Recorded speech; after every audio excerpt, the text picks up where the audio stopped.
Hello, everyone. It's time for comprehension.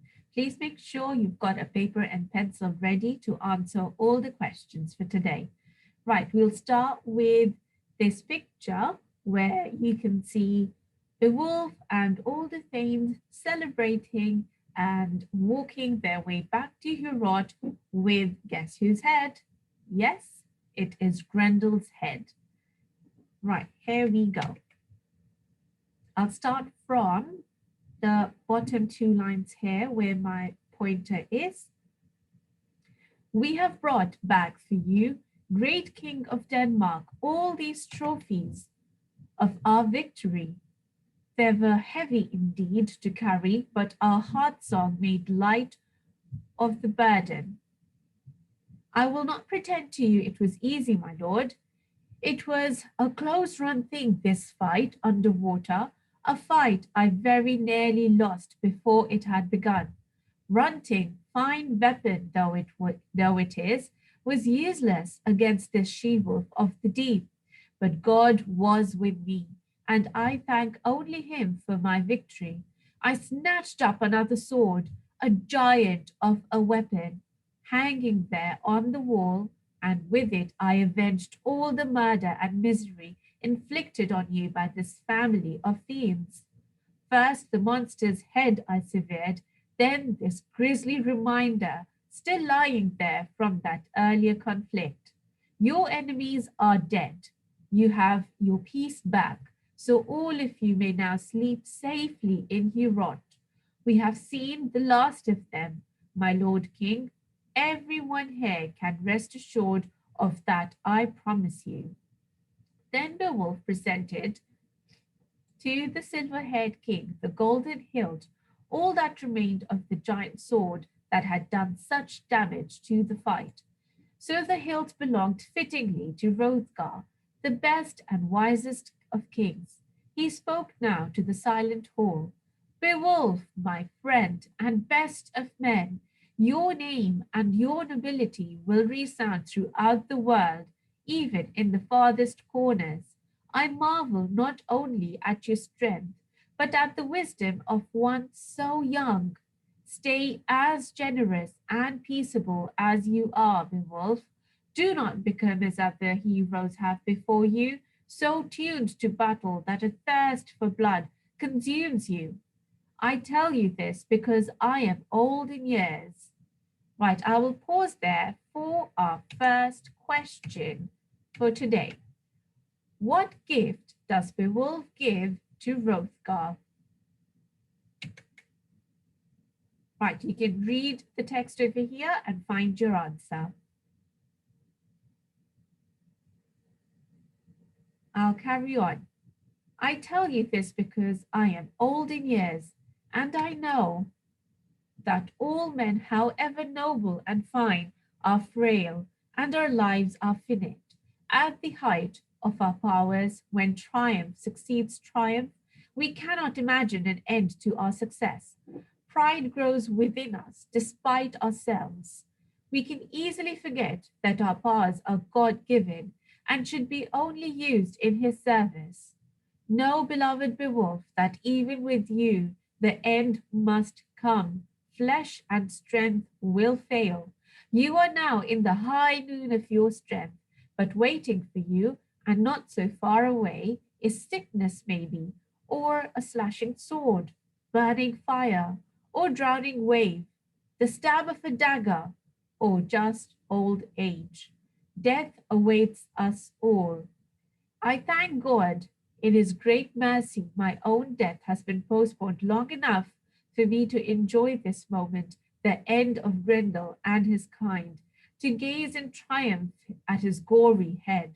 So, remembering all this, let us all rejoice and feast together tonight, and in the morning I shall give you all promised treasure. But they did not feast long that night, for Hrothgar, the old king, was tired and wished to rest. No feast can continue without its host, and the truth was that the Geatish prince was ready for his bed too. He had earned his rest that night, I think. Battle weary, The hero and his thanes slept deeply until the black raven in the tree outside raucously greeted the coming of the new day. Sunlight chased away the shadows as the prince and his companions made ready to leave. Now the fight was done, they wanted to be home, every warrior among them. They had been away long enough.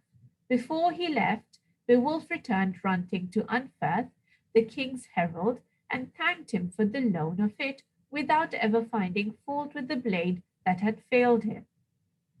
I'll stop there for my next question. Question 2. What did Hrothgar warn Beowulf of not to be like as he moves on in his life? You can read and find your answer from this text. My next question is, the black raven was raucously greeting the morning sky. What does this mean? Right, these lines are on page 97 over here where you can see my pointer. The black raven in the tree outside raucously greeted the coming of the new day. Explain what this means. And my next question is, who did Runting belong to? You can read page 97 and find your answer. Right, I will carry on. Beowulf was like this, fierce in battle, but generous and thoughtful in spirit. He did not want to hurt Unferth's feelings.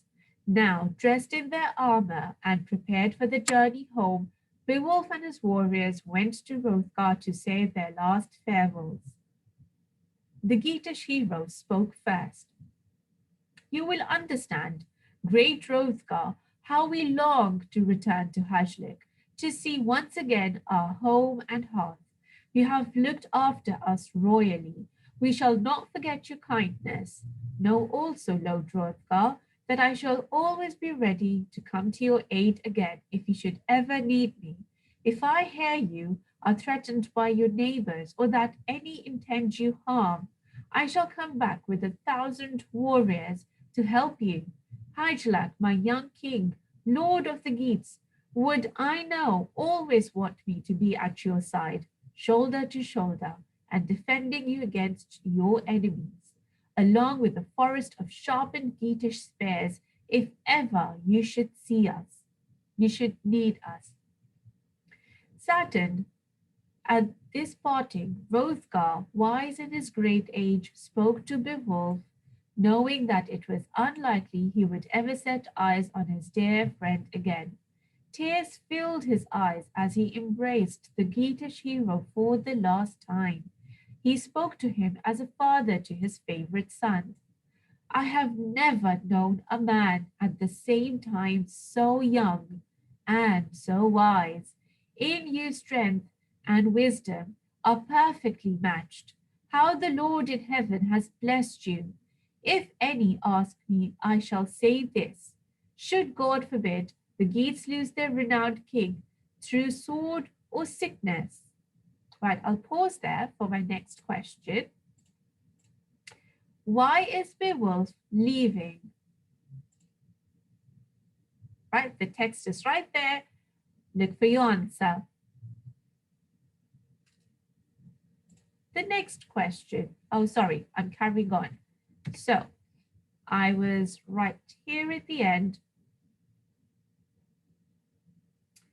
God forbid the Geats lose their renowned king through sword or sickness. They could not want for a better prince than you to take his place and rule over the kingdom. In coming here to help us, you have brought our two peoples close together. By your courage, you have banished any lingering ancient rivalries between Dane and Geat.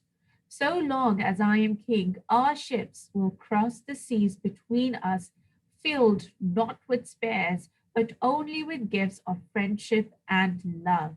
We shall from now on stand always fast together, sea Geats and spear Danes, firm against our enemies. Right, I'll stop there for today. My next question is, how did Beowulf help end the long ancient rivalries between Danes and Geats? Right, you can read through page 100. That's the last part that I read for today, and look for your answer.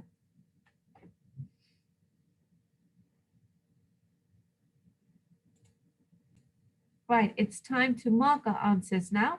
Our first question was, what gift does Beowulf give to Hrothgar?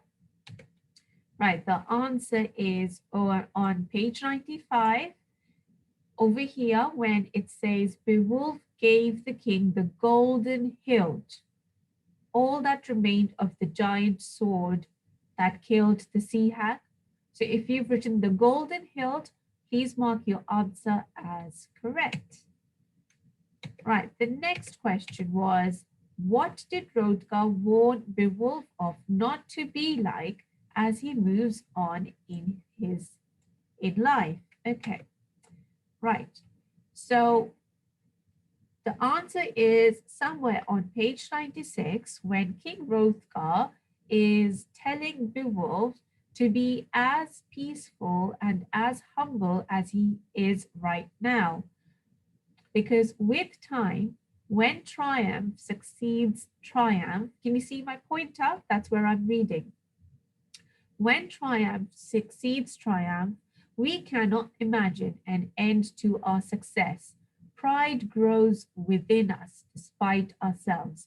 So what Hrothgar is basically warning Beowulf is of that everything comes to an end. All your successes, all your victories will at some point will come to an end. You can on the second paragraph here, see it says, and not so far away is sickness maybe, or a slashing sword, burning fire, drowning wave, stab of a dagger, or just old age. So he's trying to remind Beowulf that even though you've been so successful and you've won so many battles, everything comes to an end. And so many successes and victories tend to make the most generous of warriors as very arrogant and full of pride as well. He's requesting Beowulf not to turn arrogant, not to overcome with pride, and be as generous, humble, and peaceable as he is right now.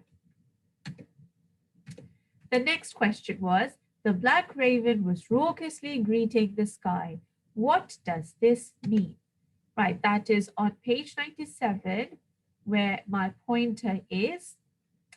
The black raven in the tree outside raucously greeted the coming of the new day.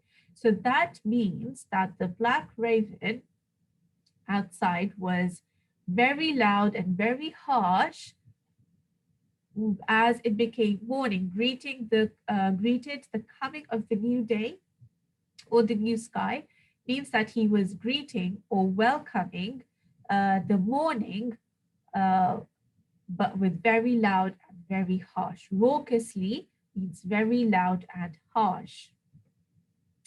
Right, the next question was, who did Runting belong to? Right, that is on page 97, over here, where he says, before he left, Beowulf returned Runting to Unferth, the king's herald. So Runting the sword belonged to Unferth. Right, the next question was, why is Beowulf leaving?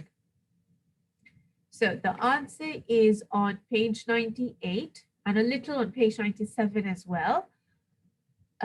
He wants to leave because they've stayed in Heorot and in King Hrothgar's kingdom for a very, very long time now. It's been several days, and they want to return back home to see once again our home and heart. So they've finished their job over here and they would like to return back home. Okay. And the last question was, how did Beowulf help end the long ancient rivalries between Danes and Geats. That was in the last paragraph that I read on page 100. So King Hrothgar thanked Beowulf that because of him, the long ancient rivalries between Dane and Geats have come to an end, which means so Beowulf helped by coming and fighting for the Danes. He came and he killed the sea hag and Grendel and took the Danes out of their misery and helped them where no one else could be successful. Beowulf was. So by killing both the monsters and helping King Hrothgar and his kingdom, he was able to end the ancient rivalries between Danes and Geats. Right, that's all for today. I will see you next time. Take care. Bye.